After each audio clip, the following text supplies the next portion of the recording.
सदाशिवसमारम्भाम् शङ्कराचार्यमध्यमाम् अस्मदाचार्यपर्यन्ताम् वन्दे गुरुपरम्पराम्। श्रुतिस्मृतिपुराणानाम् आलयं करुणालयं नमामि भगवत्पाद शङ्करं लोकशङ्करं शङ्करं शङ्कराचार्यं केशवं बादरायणं सूत्रभाष्यकृतौ वन्दे भगवन्तौ पुनः पुनः। ईश्वरो गुरुरात्मेति मूर्तिभेदविभागिने व्योमवद्व्याप्तदेहाय दक्षिणामूर्तये नमः।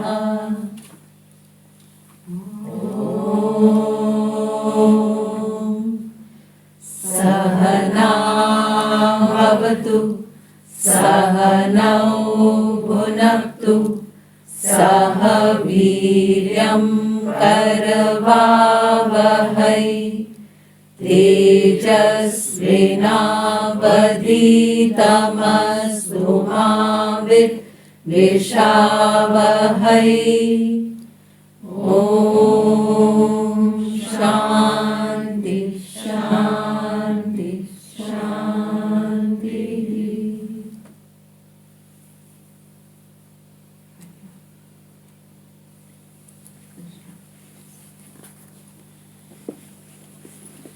So, wishing everyone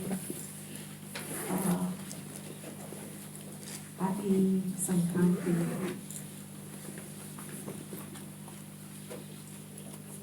Yesterday was Lohri, and Lohri tells us symbolically that we have reaped the benefits of our last sown season. It's a harvest festival, Lohri Sankranti. So we have already reaped the benefits of it. And whatever was excess left or that which was not going to be useful to us, we burnt it away as an oblation back to Ishvara. Sankranti, the next day, is that important shift in a way.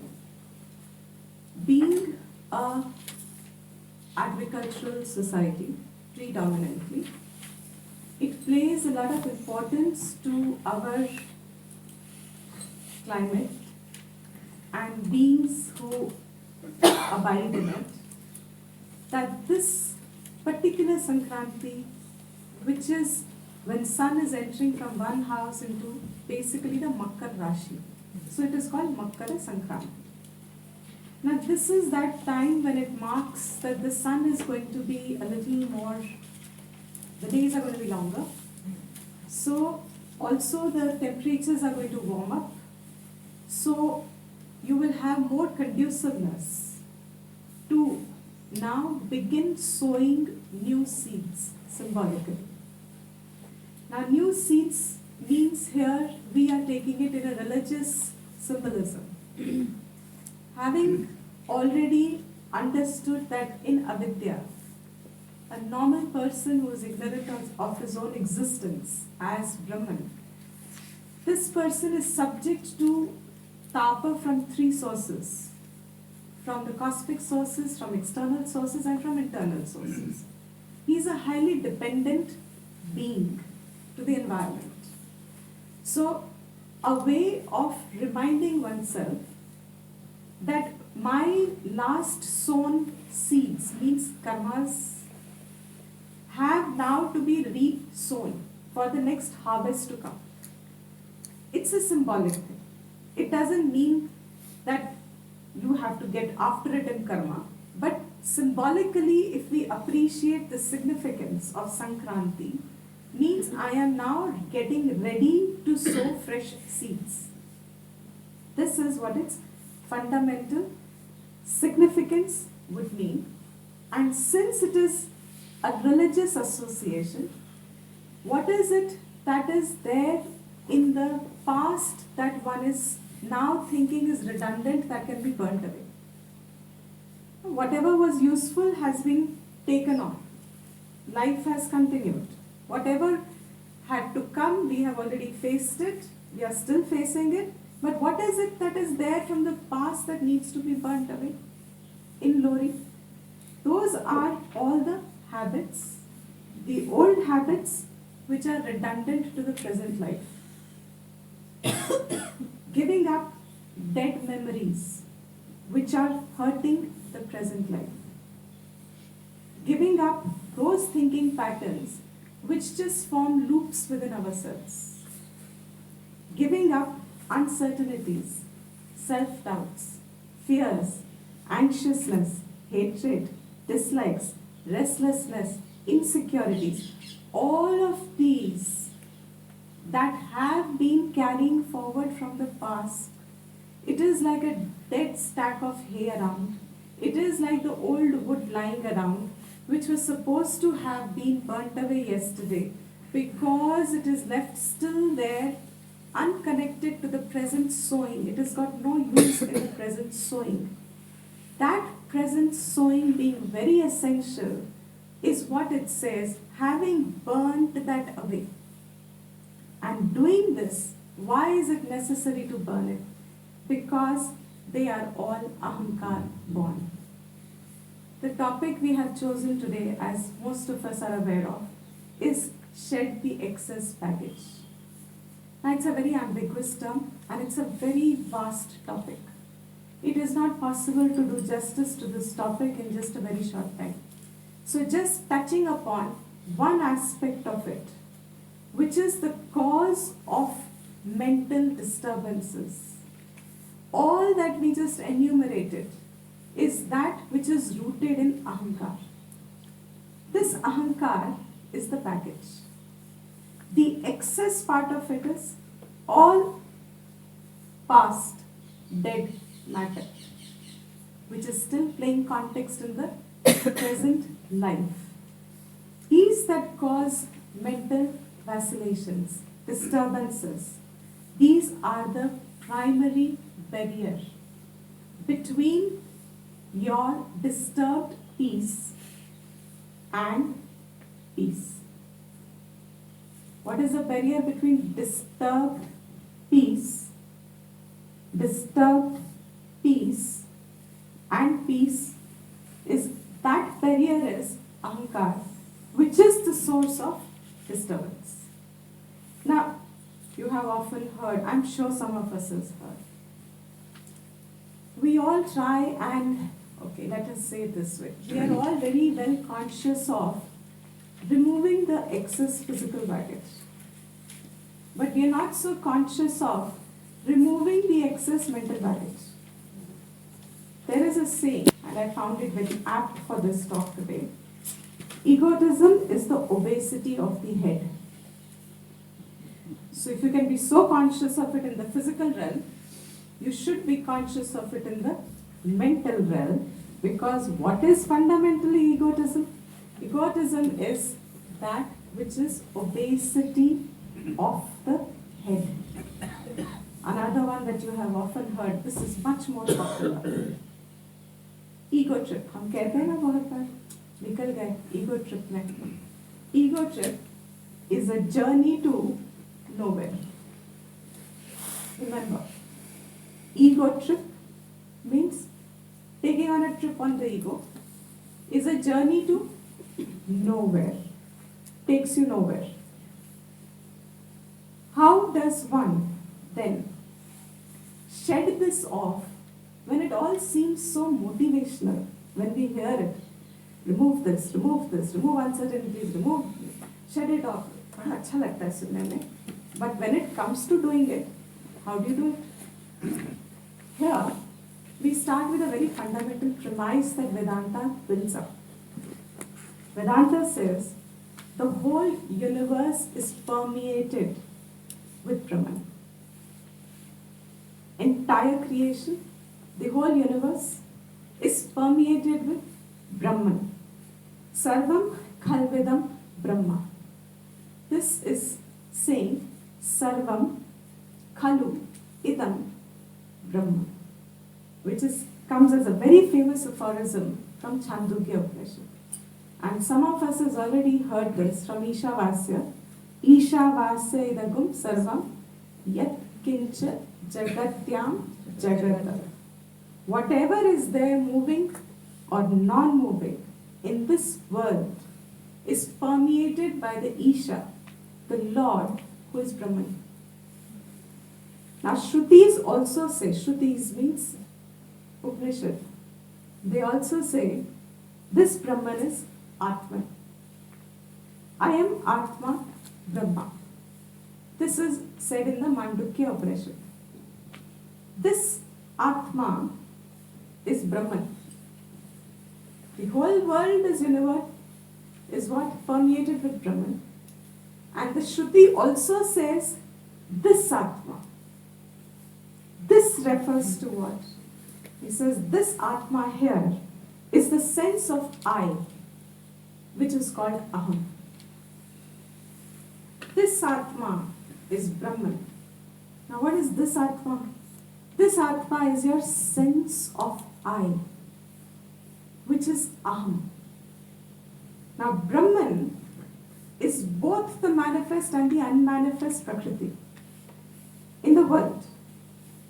The manifest is also Brahman.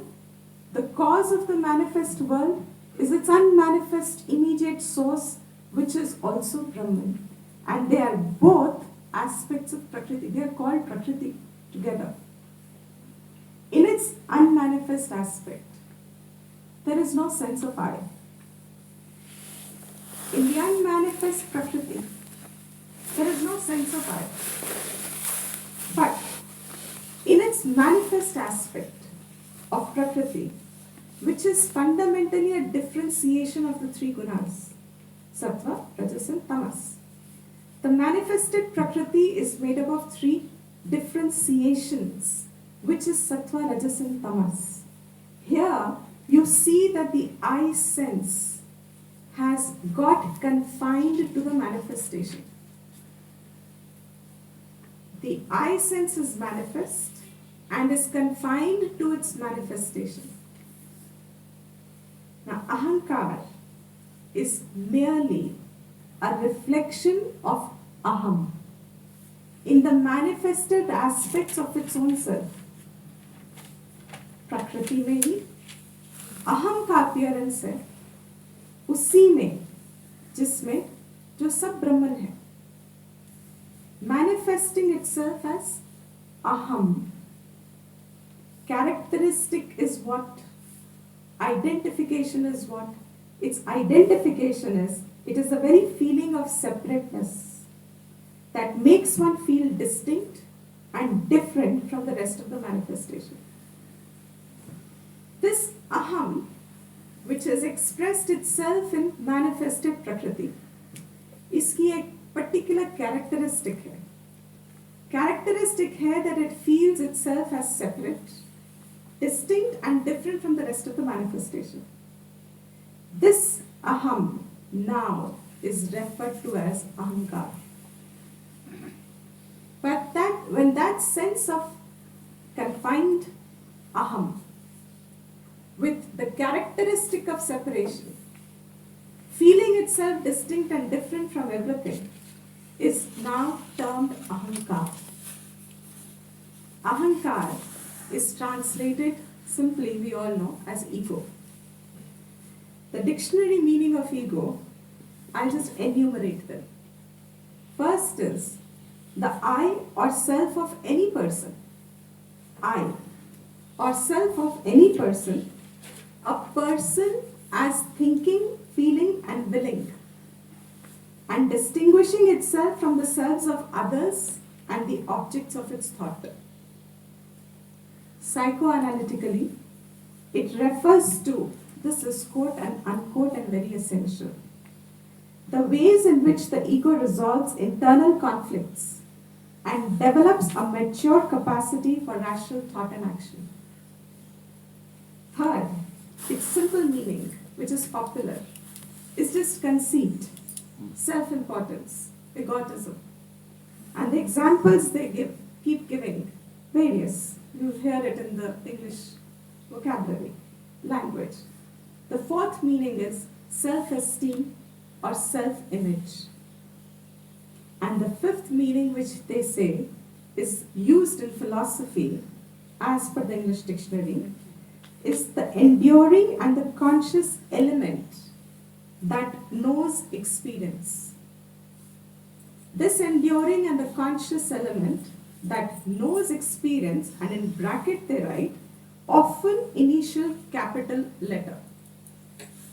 With that capital I, with the capital E, refers to the conscious element that knows the experience. Now fundamentally, egoism word just refers to that which is being acted on the ego. Egoism is the habit of valuing everything in interaction, in contact, in perception, in everything. Valuing everything only in reference to one's personal interest. So what is really egoism? Egoism is habit of valuing. Habit. Every word. It's a adat. Habit of valuing everything. Means your perceptions, your interactions, your behaviors, your everything falls into this category. Valuing everything only in reference to self-interest. Where is this ahankar coming from? Next question. Bhagavad Gita, chapter 7, verse 4 says, Bhumi rapo nalo vayuhu kham mano buddhi revacha ahankara iti yam me bhinna prakriti rashtadha. The earth, water, bhumi, apa, anala, the earth, water, fire, air, space, mind, intellect, ego sense constitute my distinctive eightfold prakriti, says Krishna. These that are mentioned here, says Shankara in this context, are actually tanmatras, the subtle elements. The subtle elements are actually Shabda, Sparsha, Rupa, Rasa, Gandha. These subtle elements, which are constituting eightfold division of Prakriti, themselves become the Mahabhutas, the grosser elements, earth, fire, etc. Now he says further, which is essential, mind refers here in the context. When he says eightfold, mind was one of the components. What is mind? He says mind refers to its source. जब मन कहा है तो शंकर कहते हैं it is actually meaning the source of the man. And what is the source of the man? He says ahankar. Ahankar is the source of the mind. Then when buddhi is used as the term, what is buddhi? He says buddhi is meant the principle called mahat, hiranyagarbha, the cosmic intellect. This which is further the source of ahankar.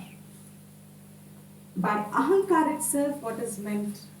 This is by ahankar is meant the unmanifest of the nature of cosmic ignorance, which is avidya. Avidya itself is called ahankar in this context, where Shankara says avidya and ahankar are both all synonyms if you take it in a general sense. And to say this point, he gives an interesting example. He says, just as food mixed with a little drop of poison is no longer called food, is called poison.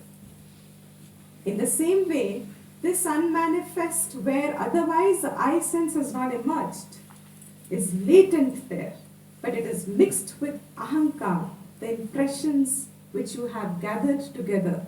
This, which is the source of your ahankar otherwise, in manifestation, this is what is called avidya. Ahankar is avidya. Now, other than that, he says, but know this to be my lower prakriti. This is the lower aspect of my prakriti. Now, this eightfold division is basically a Sankhya schooler, Sankhya Darshan, which Vedanta accepts. In Vedanta, ahankar is not seriously, definitely dealt with. But we take this model just to get the idea of where is the ego sense coming from and its importance we will recognize on the way.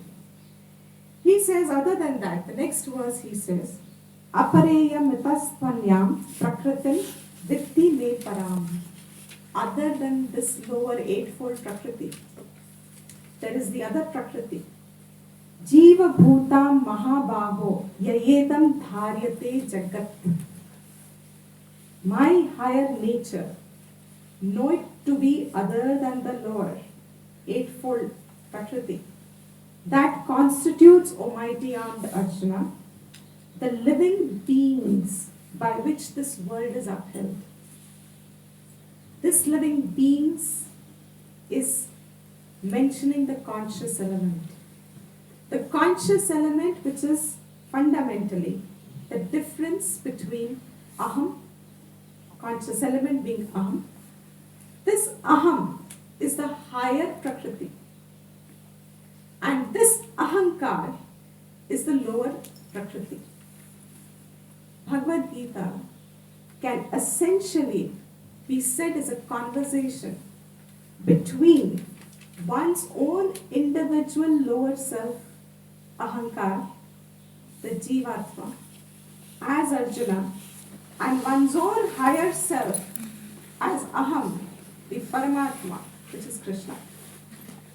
So the entire conversation is happening between aham and ahankar. In Vedanta, there are two references which are always taken when the word comes as ego. There are 2 points of references. Ego or aham, in its absolute sense, is identical with Brahman, is what we just said. But from its relative sense, it is ahankar. And this ahankar is aham mixed with all the doings which are impurities forming the impressions. Aham is just I am. But ahankar is I am this and I am that. Ahankar is made up of 2 words. Aham, kar. So this talk is dedicated to 2 people primarily, Mr. Marva and Anupaji, who has always kept on asking about ahankar, and since months together my mind has been working on what is this word ahankar, what is this word ahankar. It has been such a taken for granted, and of course it is dedicated to Dipali, because of whom we have these talk series in a way. But ahankar is made up of 2 words, aham and kar. Kar is a suffix. This kar suffix is referring always to the process of doing. The doing, and the dhatu there is kri, to do. Now doing, and another meaning in which this kar comes is the lord of. Like you have Nrittikar, Suvarnakar. Who is a Suvarnakar? The one who is the lord of, the maker of the, basically the maker of the Suvarnas, gold, is a goldsmith. The same thing, ahankar. What is ahankar? The maker of aham, which I would say is made aham. The aham that you have made constructed. This constructed aham is ahankar.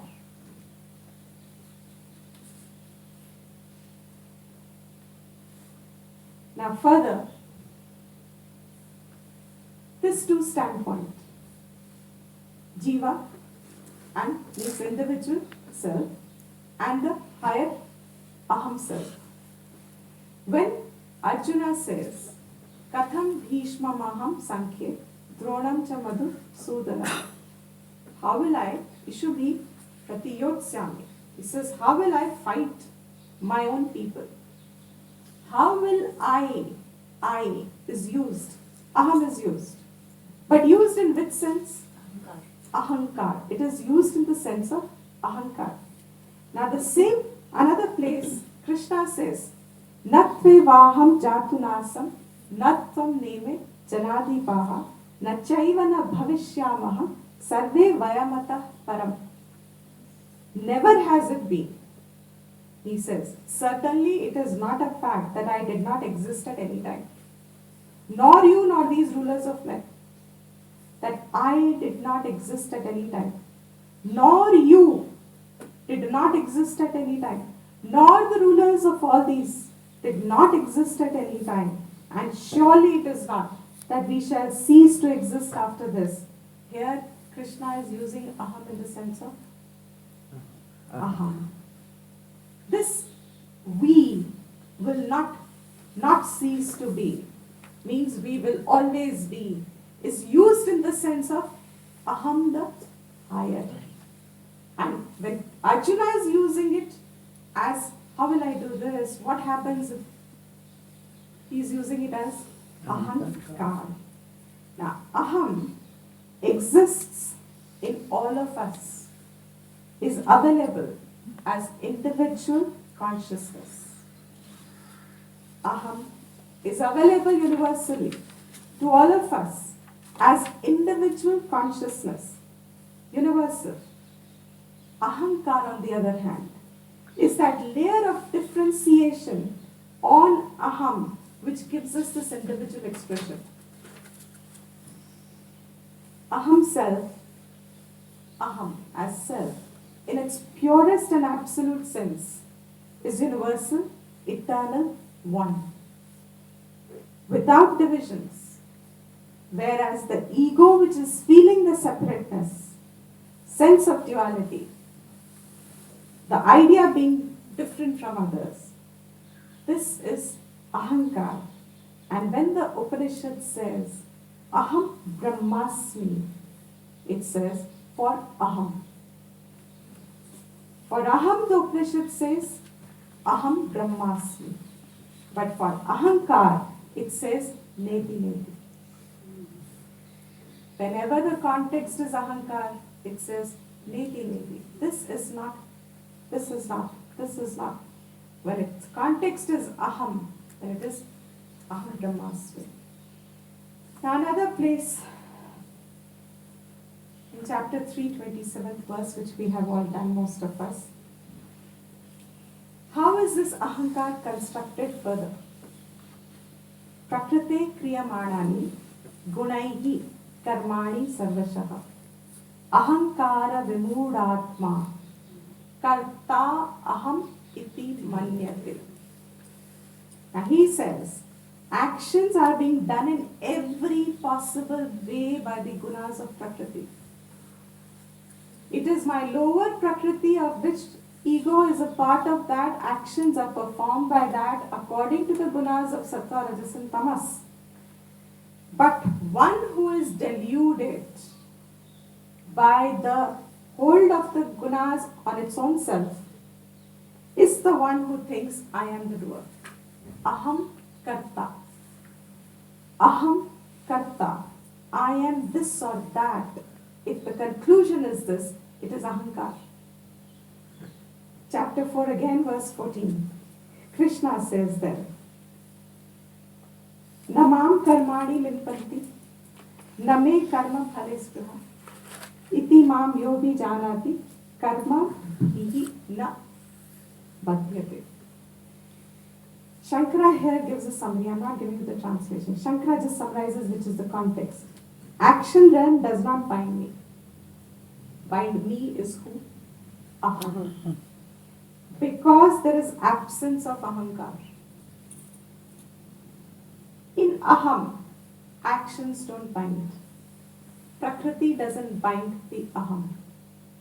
But the one who thinks himself to be the doer, aham karta, is the sansari, is the disturbed peace.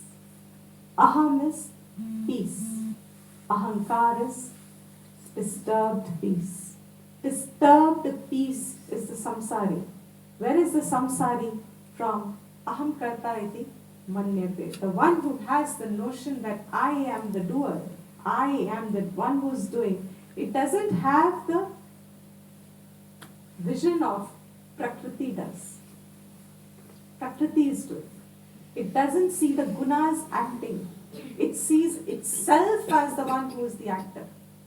This seeing yourself as the actor, he says, is the very cause of this ahankar growing, and this becomes the cause of your samsara.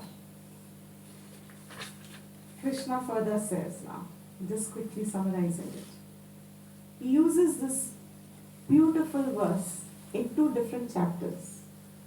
In one he says, 16th chapter, 18th verse, Ahankaram balam darpam, kamam krodham cha sanshritaha, mamatma paradeheshu pratvishvanto bhyasuyakaha. Translated as, relying on egoism, power, pride, lust, with spurning me, aham, in themselves and others, they are malicious. Means, Shankara here gives a beautiful definition of ahankar, spells it out. What is ahankar? And I will read this just for the sake of those who can't follow. I'll go very slowly. Ahankara, he says in the Bhashyam, is aham karanam. Karanam, we all know, is the means. The means of aham is ahankar. And what is it further? He says, vidyamanaihi avidyamanaihi cha gunaihi atmani adhyaropitaihi vishishtam atmanaha aham vishishta atmanaha aham iti manyate saha ahankaraha. And he then translates it as avidyakyaha, means it is called avidya. Now for the sake of further he says, sarva doshanam moolam sarva anartha pravrittinam cha. The whole thing is translated as, they exalt themselves egotistically, and in regard to qualities real and fancied. They exalt themselves egoistically with regard to qualities real and fancied, which they have imputed to themselves. Adhyaropit apne pe kiya, aham pe kiya. This egoism or avidya is their worst flaw, dosh. The root of all failings and also the cause of all sinful activities. सब कुछ अनर्थ का कारण है, वो है अहंकार. Now here, having understood all this, what do we have to do to shed this off baggage? He uses the same verse in another words, in another chapter, 18th chapter, 53rd verse. Same first sentence. First one was 16th chapter, 18th verse. How to handle this ahankar baggage? He is using the same words. Ahankaram, balam darpam, kamam krodam parigraham. Vimuchya nirmamaha shanto, brahma bhuyaya kalpati. He says, renouncing egoism, renouncing force, means power, balam, strength, zor, jabarasti. Renouncing darpam, renouncing kamam, renouncing krodham. He says all possessions, renouncing, rid of the sense of ownership, and tranquil, one then becomes fit for Brahman, the state of Brahman. And in this context, Shankara uses the meaning of ahankar only as dehadishu. Means this ahankar which is expressing itself as deha adi, means I am this body, I am this characteristic, I am this kind of a person, I am not that. This whole adi includes everything. In the previous, where the source was given as a problem, he explained the whole ahankar. Where the solution is there, he says you just have to renounce dehadi. That's it. Now, that's it. Shankara defines this in this manner. But Vedanta says, which is what Shankara says, of course, this egoistic I is only the projected self. Ahankar is your projected self, which you have layered on. This is perishable. The real I, aham, is imperishable. Your progress on your path for your liberation is how you reconcile these two selves in you. The aham, pratyaya, available as individual consciousness, free of all limitations, and ahankar, which is nothing but limitations and limitations, also as a pratyaya. How will you reconcile these two? One is a projected you. The projected you can become a problem if it goes with its natural propensity to get involved with the world, because it is made up of Prakriti. So it will have a natural propensity towards Prakriti. If it is left to live with its Prakriti, then it is definitely going to be a source of problem. And what sort of source of problem is indicated by the degree of our disturbed peace. And this further, he says, if you wish to move, progress towards a liberation, then Bhagavad Gita cautions the seekers to harmonize and integrate their personalities, to avoid falling into the trap of delusion caused by these self-projections originating from ahankar. This is a translation of the Bhashya. How? Now the last, final. Throughout the Gita, we are only addressing the fundamental, which is ahankar. And just as a short, there's so many options that he gives, but fundamental is what we are all very well versed with by now. Chapter 3, verse 30.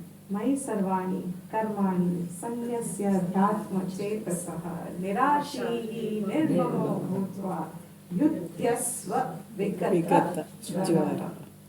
He says, devoid of the fever of the soul, engage in battle. He's telling Arjuna, engage in battle, and that battle for us means not ahankara battle. The battle for us means the aham and the ahankar ka jo battle ho raha hai. This battle ko get there, dedicating all actions to me, to aham. Dedicate all the actions to aham. With your mind intent on the self, self here is Brahman.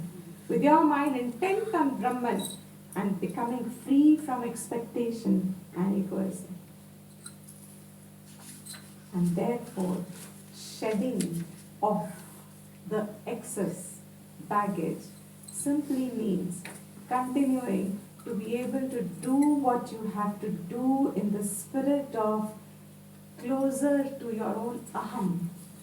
Using aham as a tool for the recognition of the self and understanding that it is ahankar which is the obstacle between its knowledge, its immediate availability. Ahankar is the one which is the projection. And there is a lot more into it, but I am cutting it short for the sake of just giving an outline. and leaving us all with our own personal sadhanas and personal battles between our aham and ahankara. And from it, of course, sources all evils. So we have many enemies and many foes of us, which we have to deal with. So with this, wishing you all very, very happy Sankranti and the new year, and invoking Sun, who is symbolizing the intellect, the clarity of the intellect. Invoking Sun God, that may our intellects shine bright so that we find our ways with the help of the knowledge. And we will conclude with this. And I'll just chant the tantra and then.